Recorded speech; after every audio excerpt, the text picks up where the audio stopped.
Conditioning. What is it? How does it take place? How does it come to be? How does it happen in us? And what can we do about it? Those are the things I want to talk about in this video. So conditioning is basically just what we've learned about the world.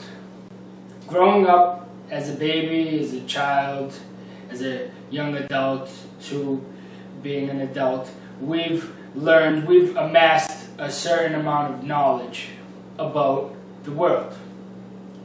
And so this is our conditioning. So we were one thing as a baby, we were this clean, empty slate, and then throughout our whole life, we've written on that slate, so to speak.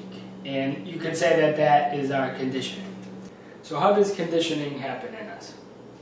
Well, we have an experience.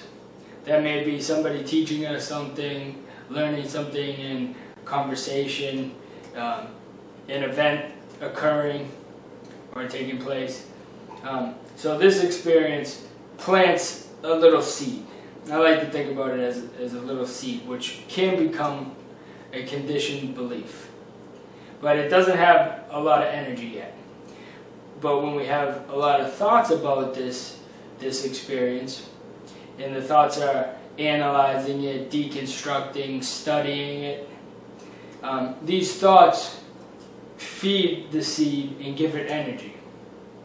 And likely or possibly it can become, if it gets enough energy from enough thoughts, it will become a conditioned belief, some way that we perceive the world.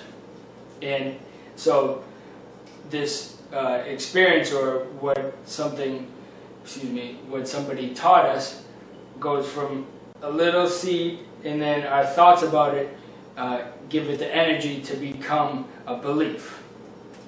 So that's how conditioning takes place. And now, if these conditioned beliefs don't really serve us well,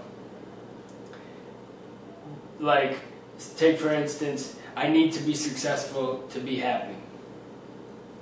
If that's a truth to us, and we believe that to be actuality, and it's not really working for us, if it's not providing us happiness, well then what can we do about it? And a lot of what we're conditioned to believe is just not true. Just plain and simple, it's just wrong. And it causes us a lot of stress and suffering. And so if we want to do something about it, what can we do? Well, when we have thoughts about the success, anything pertaining to the belief that I need to be successful to be happy, if we realize those are just thoughts, they're not true, they're not truths, they're just something that my mind is saying. They're just something that the voice in my mind is commentating about.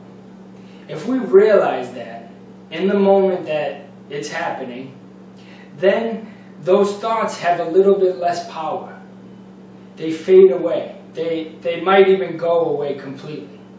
They might repeat, but if we do the same thing, if we just realize that they're only thoughts and they're not truths, that realization, that awareness that they're only thoughts, makes the thought lose power. So now if we do that over and over and over again, about thinking that we need to be successful to be happy, each time it's going to take a little bit away from that belief's power. If you imagine it as this belief has a massive power, a massive energy. Well, every time we have a thought about this, if we are connected to the thought and we believe the thought, then the massive energy gets bigger. But if we meditate that thought away, which is what I was just describing, being aware that the thought is just a thought and letting it go, that's what meditation is. If we do that, then the energy mass weakens, it shrinks.